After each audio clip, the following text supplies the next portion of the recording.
নিয়ে আসছে আলিয়া। কেবল অভিনেত্রী হিসেবে নন, প্রযোজক হিসেবেও প্রশংসিত হচ্ছেন আলিয়া ভাট। তার প্রযোজিত প্রথম সিনেমা ডার্লিং ওটিতে মুক্তির পর দর্শক ও সমালোচকদের কাছে প্রশংসিত হয়েছিল।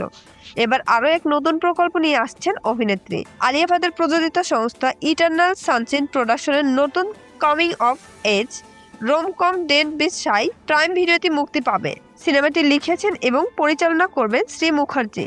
গল্পের কেন্দ্রবিন্দু শ্যামলী দাস, 20 বছর বয়সী এক তরুণী যার সাজানো জীবন অপ্রত্যাশিত ঘটনায় বিশৃঙ্খলা হয়ে যায়। এই নির্মাতা আগে ইয়ে জাওয়ানি হে দিওয়ানি, এই দিল হে মুশকিল, ব্রহ্মাস্ত্র এর সহযোগী নির্মাতা হিসেবে কাজ করেছেন। আলিয়া ভাট অভিনেত্রীর ইনস্টাগ্রাম থেকে prime video Indian head originals এর পরিচালক নিকোল মাধব নতুন সিনেমাটি নিয়ে বললেন, আমরা আলিয়া ও শাহিন ভাটের সঙ্গে এই রোমান্টিক কমেডি নিয়ে কাজ করতে পেরে রোমাঞ্চিত।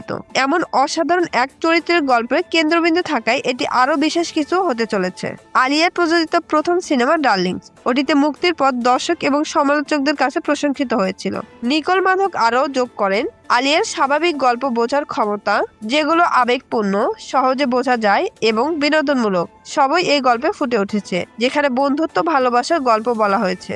সিনেমাটি নিয়ে আলিয়া ভাট বললেন, আমরা সবসময় এমন গল্পকে সমর্থন করতে চাই যা সত্যিকারে আলাদা।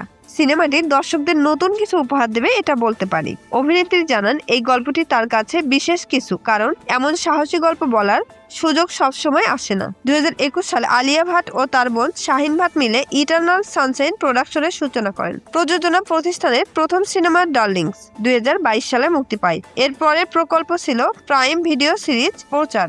এছাড়া ধর্ম প্রোডাকশনের সঙ্গে যৌথভাবে জিগরা সিনেমাটি প্রযোজনা করেছেন আলিয়া।